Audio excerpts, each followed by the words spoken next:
Hello दोस्तों, आप सभी को मेरा प्रणाम। जय श्री कृष्णा, जय जय राम। प्रस्तुत है वंदमन पूर्व राम के द्वारा दान।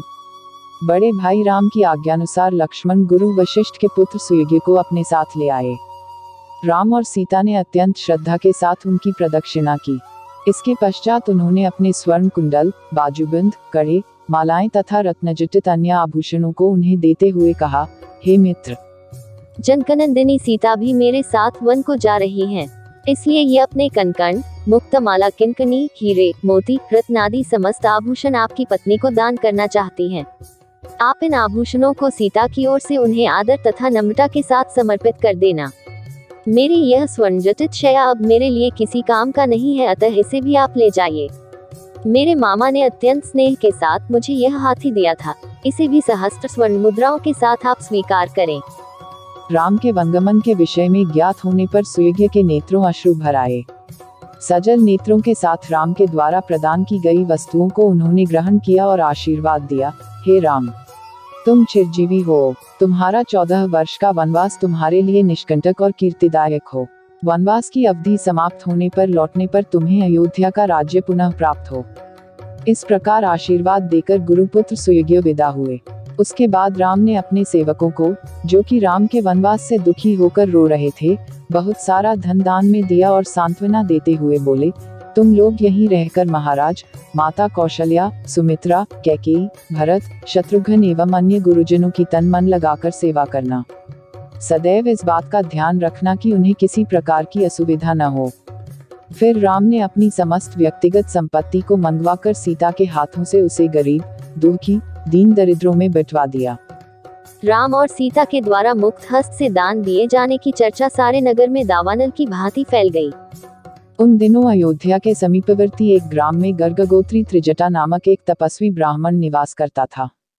उनकी बहुत सी संतानें थीं और वह अत्यंत दरिद्र था। उसे अपनी गृहस्थी का पालन पोषण करने में अत्यंत कठिनाई होती थी।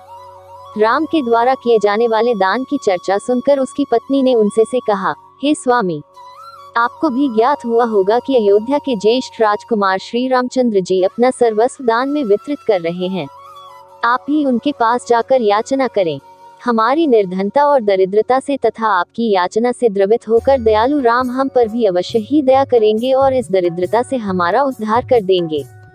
तपस्वी त्रिजटा याचना में रुचि नहीं रखते थे, किंतु पत्नी के बार बार प्रेरित किए जाने पर विवश होकर वे श्री राम के दरबार की ओर चल पड़े। वे शीघ्रातिशीघ्र एक के बाद एक 5 ड्योढ़ियां पार करके राम के समक्ष जा पहुंचे। उनकी तपस्या जनित तेज और ओज प्रभावित राम बोले, हे तपस्वी, हे ब्राह्मण देवता, आपका हृदय तीव्र गति से स्पंदित हो रहा है और शुभ्र भाल पर श्वेत कण झलक रहे हैं। ऐसा प्रतीत होता है कि आप बड़ी दूर से तीव्र गति के साथ चले आ रहे हैं। आपकी वेशभूषा आपके धन का अभाव का परिचय देता है, अतः आपने अपने हाथ में जो धन रखा है उसे आप अपनी पूर्ण शक्ति के साथ फेंकिए।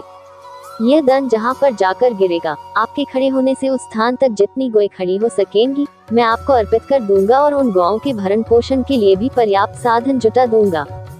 इस आदेश को सुनकर त्रिजटा ने पूरी शक्ति के साथ दंड फेंका। दंड सरयू नदी के दूसरी पार जाकर गिरा। राम ने उसके बल की सराहना की तथा उसे अपनी प्रतिज्ञानुसार गौएं दान में दी। उनको विदा करने के पूर्व स्वर्ण, मोती, मुद्राएं, वस्त्रादि भी दान में दिया।